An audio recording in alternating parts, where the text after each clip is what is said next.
Hey, what's going on, guys? Welcome to another edition of Clinic Growth Secrets. This is where we teach you how to get more patients, make more profit per patient, and keep them as long as humanly possible. We've got a really, really intelligent guest on today's show, really a wizard in the lead nurture space. You guys are going to learn all about how to qualify leads and get more bang for your buck when it comes to your advertising spend. She's really a wizard.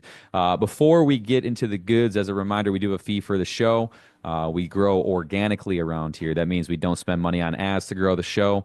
So the only way that we grow is through word of mouth, you sharing the show to a like-minded soul who needs to hear it. That could be a colleague, a loved one, somebody you know in practice who's struggling with their lead management, or maybe somebody you know that gets a ton of leads but can't get anyone through the door. This would be a tremendous episode to share forward. Again, we do not grow by any sort of paid ads. We don't fill your ears full of bullshit that we don't buy and that you don't want to hear anyway. So if we do get value, hit the share button, share it forward. That's how we grow around here. And again, today's episode is all about lead nurture, getting more dollars and cents out of your leads and out of your ad spend. A good welcome to the show, Jenn Troy of the Troy Method. Jenn, welcome. Hello, Jeff. Thank you. Gosh, I love being called a wizard. I'm going to love this. You are a wizard. You are a wizard. In fact, your background is such, and I want you to share with the listeners. I mean, you were kind of like leading and like really the office manager and kind of the lead in some very high volume practices, which kind of led to your skills and you starting this business. I guess you want to give us just a general, maybe 2 minute overview about kind of how you got into chiropractic and how you started the Troy Method, so we can get straight into the goods today. Yeah, awesome. Okay.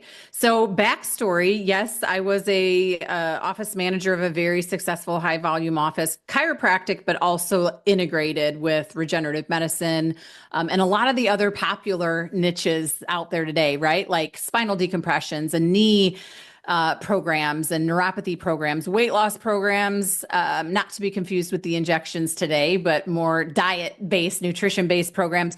So we did a little bit of everything in our office. We really considered ourselves that one-stop shop to help a patient heal and get well in what I believe is the right way. So I ran that practice for about 7 years. It was my first experience in the chiropractic profession, and I love it. I drank the Kool-Aid, is what I always tell people. My eyes were just opened to how much these offices, and my office in particular, could help patients get well.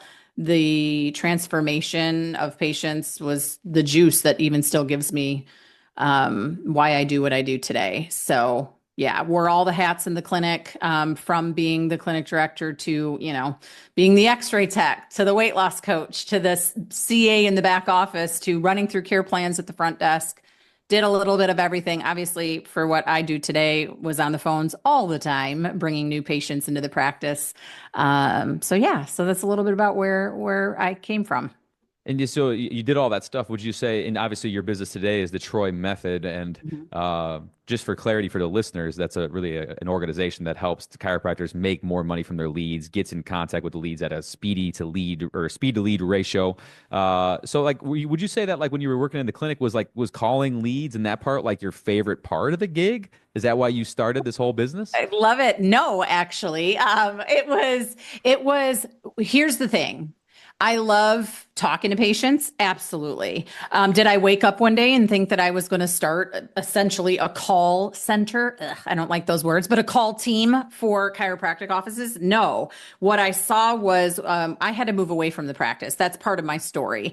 I was there for a lot of years. I would probably still be there had I not had to move states away for a job for my husband. Best move we ever made, but it did bring me away from the clinic. And I wanted to figure out, well, how can I still impact patients?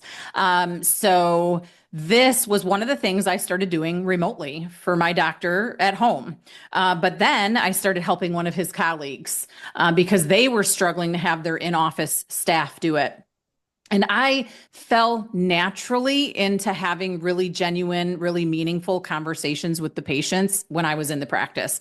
It wasn't something I was doing every day. It was, office manager steps in when the front office is here, there, and everywhere else, or the CAs are busy. And it was something that I wouldn't say it was my favorite thing, but it was something I was naturally very good at, to have these genuine, real conversations with people to make sure they were a good fit for our office when they came in. So when I started doing it for a couple offices at a distance, it really just snowballed from there. And I really, really, really started seeing how big of a gap there was in you're paying thousands of dollars to get leads, to spend all your time creating videos and posting content and running paid ads and getting all these leads, thousands and thousands of dollars, to then have them come into a system and then, literally fall through the cracks because staff is just, quite frankly, too busy or not trained enough to know how to convert them to patients. Yeah, 100%. Well said too. And like that kind of gets us into the goods for today. That's what we're going to be make you guys experts on. Like, so the gap in between, like a lot of people think like lead and then they think sale. They think, Yeah. oh, like the number one thing you hear, at least in our agency, is, oh, I just need more leads. And Yeah. like you probably do. Every business needs more leads or could get value from more leads. Yeah. But would you rather have, at the end of the day, what do they really want? They want patients in the door. So, like, what are you seeing when you go into an office and you take over, these procedures of taking these leads from cold to sold and getting them in the door? What are some of the notable gaps you're noticing? What are docs not doing that's preventing the flow of income to their practice with these leads? Well, right. I think that's a great point. What they're not doing is, well, there's a couple things I could unpack there, but if we're talking about this specifically, it is that they have a lot of leads coming in, but before they hire us, they are starting to realize there is what's happening with those leads. It's not that the leads are bad necessarily, right? It's not that the leads are bad. It's that what are we doing with them? Look, I'm raising my hand. What are we doing with them to convert them to appointments? Are we getting to them quickly enough? Are we having the right conversations with them? Does the staff know how to manage them? So that's one of the biggest gaps that we see coming in, is that they might follow up with them once or twice. And then they're letting them go because their staff thinks, and I can remember thinking this pretty early on, their staff thinks, oh, we've already called them once or twice. I'm not going to bug them anymore. If they want help, they'll call us. I'm not going to text them again. That is not the way it works with the type of leads and the type of patients and where they're coming from that you and I work with. So that's one of the biggest things I see.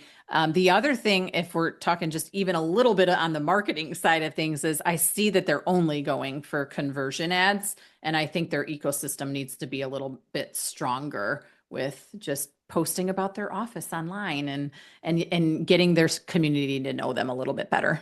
That's excellent. Excellent. So like the call volume, Mm, big thing, calling once, twice. And I've heard that a lot in our business. I called them twice and I'm waiting for them to call yes. back is always the constant term. Yes. When in 100%. reality, that's not what we should be doing. And so how do we flip that mindset? We don't wait for someone to call back. Like, are we bombarding them? Are we being rude to them? Like, how do you approach that from a mindset framework? Yeah, I would not. So this is good. I talk about this in my course. I have a course that teaches the staff kind of the method of why we do what we do and why the mindset you have to be in. You have to understand where these leads are at in their customer journey, in their patient journey. They may not know the practice. They may be skeptical. It's not may, they typically are, Hmm. but I don't say that we're not, I say we're aggressive. That's the word I like to use. But I think it's aggressive and appropriate for the type of leads that they are. So Facebook leads is the majority, social media leads are the majority of the ones we work with. We can work with all of them, from radio to TV to mailers to Google ads to anything in between.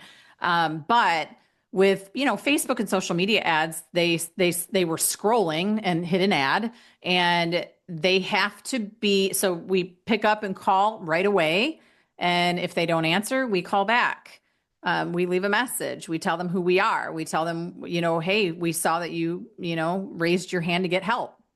If they don't respond, we call again and we call again and we call again. And there's a method to it, like so many days in a row and, all the things that's kind of our secret sauce. But I like to look at it as you really have to think of it as there's no new patient left behind. So we talk more about patients on our team and what we're doing than we do leads. Because once they come to us, they are a potential patient.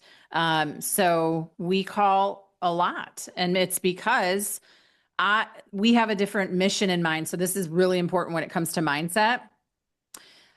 When I'm sitting in that office and I have my clinic director hat on, I know that I'm getting this patient to better healthcare if I get them on the phone and I get them booked for an appointment here. Otherwise, they're going to be going to their medical office or traditional doc and getting on a list for a surgery when their condition gets worse, or they're going to be put on a medication. And I don't want that for patients, and staff shouldn't want that for patients, or they're working in the wrong office. So that's our mindset of why we call so much. And yes, it's also about leads need that. These types of leads need to be followed up with, I would say, aggressively and often, because they forget that they opted into something, or they put themselves on the back burner to handle soccer practice for the week or the month or the year. There's always excuses not to take care of their health. So, I mean, I could go down a rabbit hole of all the things I believe in the reason we're following up. But for staff specifically, you have to remember we're trying to get them in to help them. If you can make your calls and follow up aggressively because you care so much about that patient getting help, it really changes how you feel when you're calling them 4 days in a row, you know? Yeah. So I hope that helps. Yeah, yeah, totally, totally. It's kind of like the starting with a why in mind first. It's like, hey, we're not 100%. calling these people to like ruin their day or And bombard badger them or them. anything like that. And Yeah. ultimately, like what you're dealing with is inbound leads. You know, we're not going in a phone book and scraping phone numbers and No. blowing these people up, right? This is Yes. permission marketing, to be clear.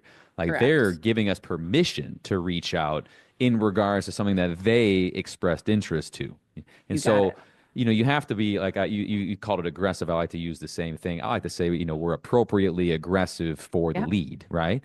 So at the Yes. end, for us, it's like, okay, like if we call one time, at the end of the day, we might be doing that lead a disservice because I think what happens too is providers, and if you're listening, like if you get a lead, we make the mistake of assuming that that lead is mutually exclusive, meaning that like that lead has not signed up for any other special, no other offer or anything like that. When in reality, if we assume that they're not mutually exclusive, we're actually going to have significant more urgency to get on the phone with that person and bring them into our business before they go somewhere you don't want them to go.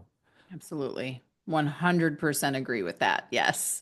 So one of the things you guys do well, and I think one of the values in your service is that, okay, like let's say this office is getting 100 leads a month for sake of easy numbers, right? Yeah. And they put their CA in charge. There's nothing wrong with that. But the CA is also in charge, to your point earlier in your backstory, they're also the x-ray tech. They're also scheduling patients, existing patients for upcoming appointments, right? So they have a lot of like stuff on their plate, which impacts one big variable, which is speed to lead. So that is one huge value in what you guys do is what would you say your target time to the lead is? If lead comes in, how fast are you having your people follow up? It hasn't changed. 5 to 15 minutes at most after they Yep. opt in. The closer we can get to that, the better. That hasn't changed in years. We're currently in the process of implementing call features on our end that are even going to make that faster. And I'm super excited about that because when they are opting in, every I bet everybody who's listening has opted into something online and they get a call pretty quickly. That's the goal because people should be in today's world of advertising expecting that, right? And if they don't get one, they are, like you said, moving on to the next special they see because their algorithm is showing them 10 different ads for this same thing for different offices. So yes, we try to be very, very quick with following up with them. Yeah. And that could be a challenge though if you have somebody who's doing all these different hats. So like statistically, like best time to follow up 8 to 10 a.m. local time, 4 to 6 p.m. local time, and like those are busy patient hours. They are busy patient hours, and that is the key. That is where we did some research and really digging into if you're not getting them right away is one thing, but if you're not getting them in the first couple days, your chances of getting them at all to follow through and commit to an appointment is it goes down significantly. So the goal is the quick speed to lead. And the staff, you're right. When it's patient hours, they are not picking up. We had a rule in our office because we wanted to be present with the people in front of us, we couldn't be on the phones during clinic hours. So if we didn't have anybody who was in a back office just focused on this stuff, right, following up with the leads that were coming in, it was waiting until lunch hours when everybody actually wanted to, clock out and take a break and go eat lunch and decompress for a minute, or it was after the shifts at the end of the night when everybody's tired and ready to go home and they're not looking forward to calling through a list of patients that aren't going to pick up the phone anyway. Gosh, yes, yeah, that's what they So, say. But that's yes. which brings up another thing. There's a couple things I want to make sure we touch on too. Yeah. I want to talk about the qualification process, but before we do, I want to talk about mindset, some just principles Mm. here, because one of the things that I hear from people that are managing internally, and I'm sure you have to coach your team on this every once in a while too, is Yep. this is like the most unsexy shit in the whole practice, guys. You know what I It mean? is. Like it is the revenue Oh, good feeding stuff. system that feeds the beast for every single person in the business. Yes. However, you're going to take a lot of no's. You're going to get hung up on. You're going to deal with some people who are seriously disqualified that you have Yes. to, find a way to nicely say that, hey, we can't help you. A lot of people aren't going to answer. People are going to hang up again. It's just brutal. It's like tons of battle scars. So I think having the proper mindset of going into it is like you got to have a little bit of thick skin, would you say? Absolutely. It's not personal. It's not personal. We typically say, I mean, in today's world, everybody wants instant gratification for something. Everybody is busy. Everybody's stressed. Everybody's that you might be dealing with are in pain. There's a lot of reasons why they might be mean to you, blowing you off, whatever the case. Okay. The one thing that I think of immediately when I think of mindset for the people who are going to be on the phones with leads, especially if it's somebody at the practice, they are the first person, they are the first line of defense for every single person that walks through the clinic. That is not a small shoe to fill, okay? But it is a responsibility that you have to have the right person in the right seat at the practice.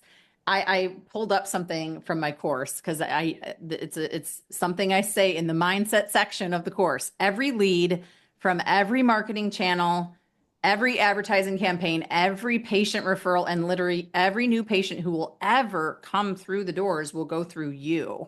You being the person, the front end, the front desk, the CA that's handling new patients.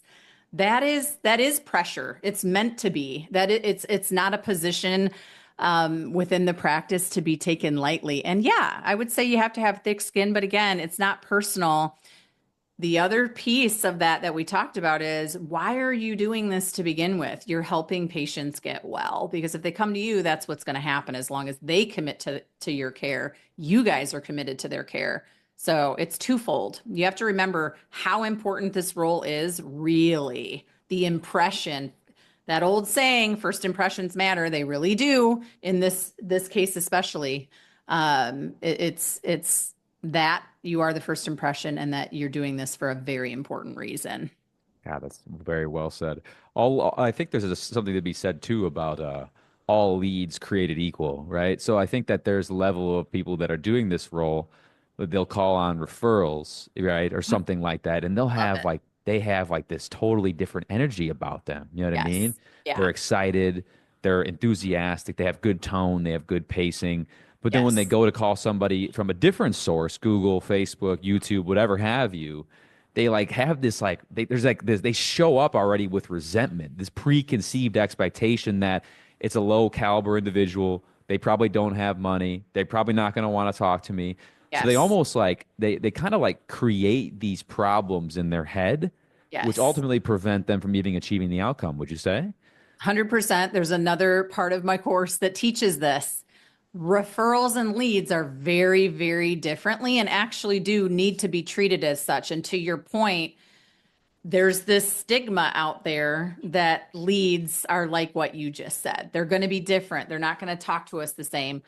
True and not true. It doesn't matter because when you're picking up the phone and calling, you have to represent and you have to talk to that person the way they need to be talked to help learn your clinic, begin to know you, like you, and trust you so they book an appointment.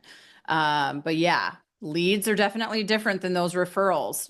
Joey's mom comes in, she's already primed. She already has a referral base, some knowledge of the clinic already built in, where leads don't yet. They may have seen the ad, they may have gone and read some reviews or some things online, but they don't know you yet. It's this part, this day zero that you have to start building that know and like with the patient. Yeah, that's it's super well said, and that's one of the probably the golden nuggets of today's episode. We from like a gen this we're talking more about lead generation today, but I want to apply it to sales. We Yeah. always say that the your sales process from your lead nurture on the phone all the way through day one, day two, maybe even day three, whatever you guys are doing, Yeah. it has to be designed to convert the coldest traffic lead at a satisfactory percentage. Yeah. It can't just be, oh, I close referrals at 95%, but any other source, I'm closing at 40%. That's not how that works. You got to design the conversion process to convert the cold traffic leads at a high percentage. And then, of course, the referrals are going to convert that percentage too. You know what I mean? Yeah. So one thing I want to that I think you could add a lot of value on, which is important because, as businesses get busier, as clinics get bigger, the clinical time is extremely important, right? And so I always say there's two ways to qualify a patient. You can do it through day one and day two and just find out at the end that they could barely afford the bus ride in, or you can do it on the phone. So Hmm. I'd be curious on some of your strategies on what you're doing to identify and possibly even rule out people that are just not an ideal fit for the office. Yeah. Yeah. Great question. So I think it's unpacking some of our scripting that we use. We use the template of ideal words, I'll call it. Script template of I like the template of ideal words. I Sounds like better. that. And then we add our personality to it along the way, right? I never want somebody to sound very scripted on our calls, but we have to have a guideline of what we're talking to these patients about. And every call should be pretty similar. And then you take, bob and weave depending on how the patient is responding and talking with you. But a lot of the questions that we're asking on the calls are those what we would say pre-qualifiers, right? And that's some of the basics that everybody should be doing. And I take for granted that everybody's doing this. I've heard a lot of offices just go straight into booking an appointment and not talking about anything else, which I do not advise, because we do want the right people coming into the office. So it is a lot of the basics, like asking them what's going on, how long it's been going on, what they've done already to try to resolve the problem. That gives you a window into, well, how committed are they to figuring things out? Things like what medications they're on, how long have they seen other providers? Again, another window into how committed they are to figuring it out. Some of those basics questions, I'll say.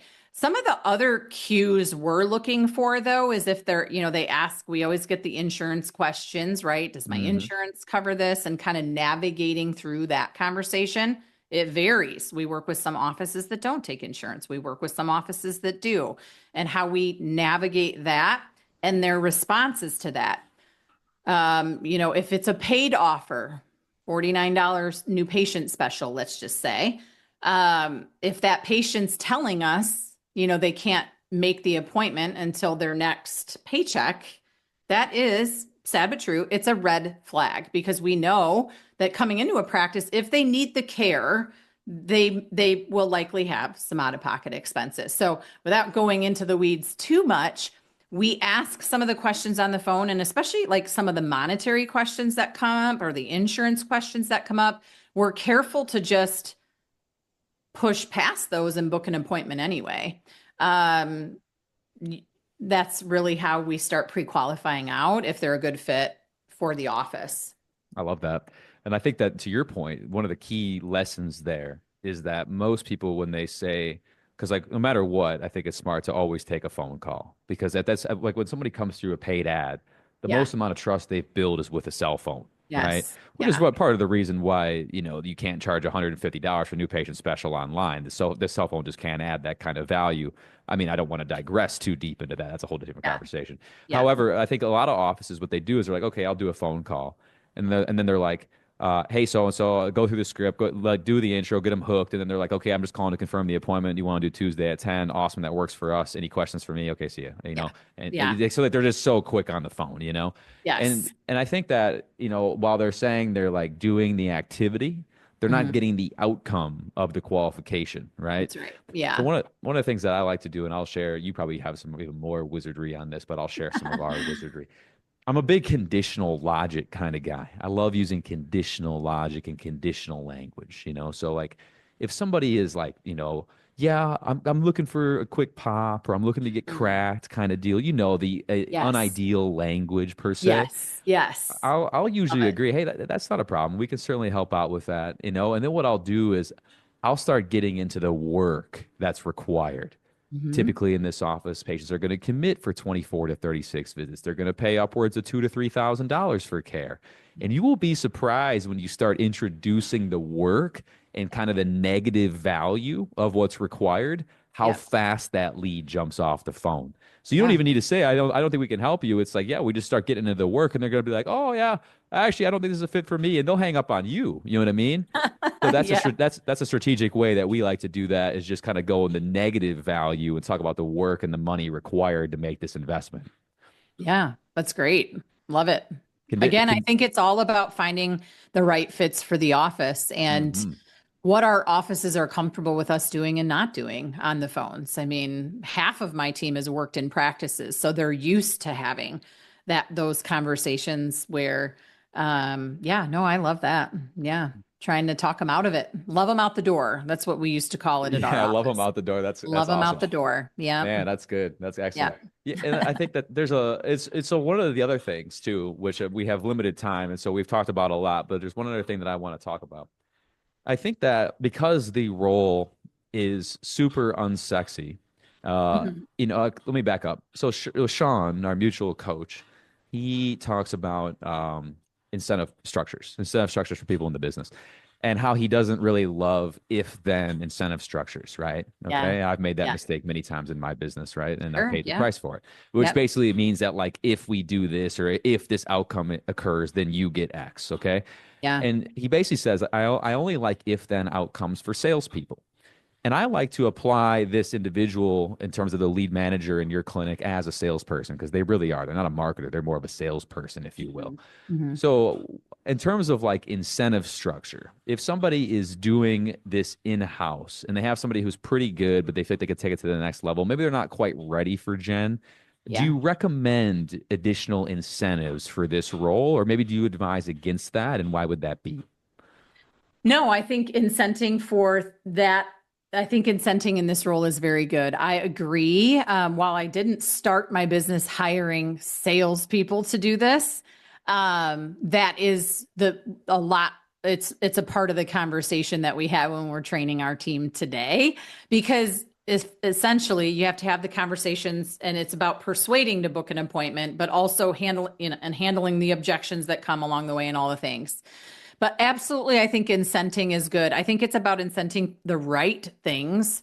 Like even on my team, we can incent to book appointments all day long. Are they going to be pre-qualifying them out then? Are they going, Mm-hmm. like, are they going to love them out the door if they need to, or are they just going to be booking as many appointments as they can?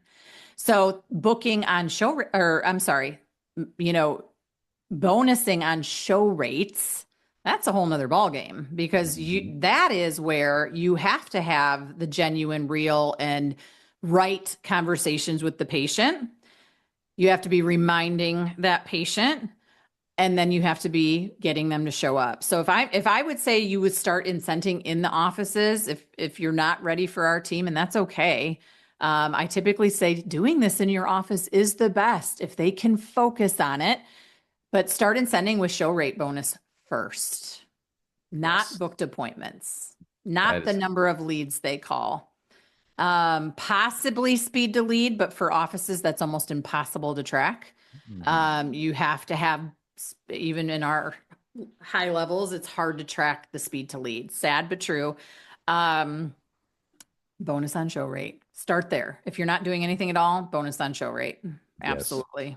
I would That's give the that. most important thing, getting them to the office. The rest doesn't matter. You can book 100 appointments. If none of them show, then you're spinning your wheels.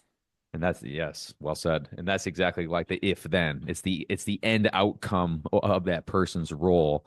And at the end of Right. the day, if you bonus on the end outcome, they'll focus on speed to lead. They'll Right. focus on qualification. They'll focus on the reminders. They'll Right. naturally do the right things as long To as the get incentive structure is properly placed at the right place in their role.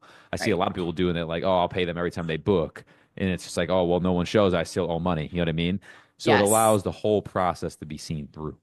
100%. Yeah, it's just like in the office. A good analogy to this is when we would have our team go through care plans. Literally, you're going to be here 24 to 36 visits, 2 to 3 times a week. Here's the care plan, here's the cost, et cetera, et cetera. And they would get incented on that person signing up, right? Because that they were in a sales category in our office. Same concept here. They would be bonused by if that person actually followed through on that care.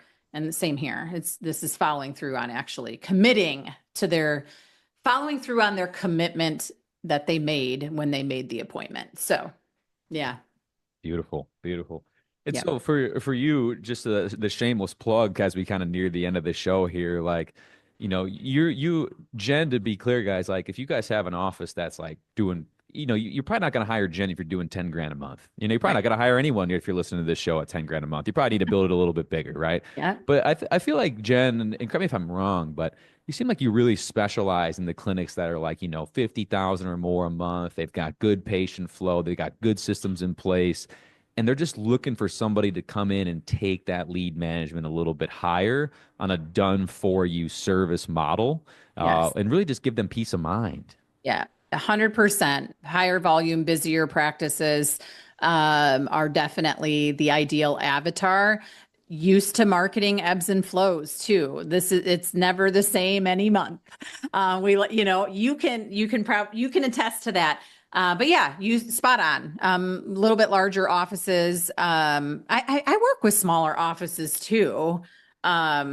Especially when their front desk is doing all the other things. But yeah, you hit it. The one thing I'll say too, just to back up real quick, because I feel like this is an important thing to say. When we're talking about bonusing our staff, and this would probably resonate more with the smaller offices, you guys, gals, don't be cheap. Bonus your team. It's going to pay off. It's the money universe. You give, and you get what you give. So bonus your team for having that person show up to the practice. If they show up and convert, like start figuring out your ROI on that. And it's okay to bonus somebody, to show up to your practice. So don't be thinking, I'm not going to do bonuses. They get paid an hourly rate. That's fine. Well, one, you probably need to increase their hourly rate if I know how that goes in offices. And also, don't be afraid to do these bonus incentives. It will pay off, uh, you know, fivefold, tenfold, 10x, whatever you want to say. So just don't forget that piece. Your team needs to feel valued, and what they're doing is important, and they work to make money. So help share in the success of the practice by helping bonus your team. Yes. It'll pay off. Well said.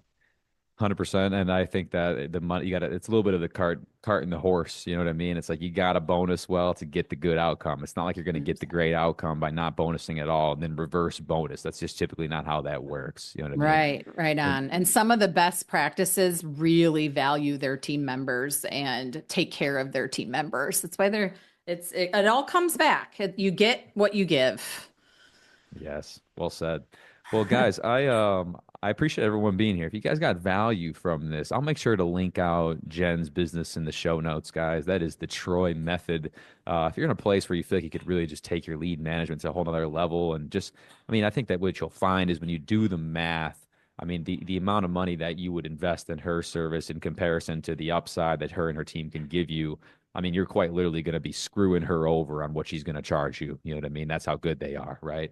Because it only takes one more person a month to make sense, right? Like one, and plus you're probably going to It, get 5 to 10 times that, especially if you're not properly incentivized, or your team's lazy on it, they're not trained, they're not skilled. I mean, think about that blood loss in a clinic.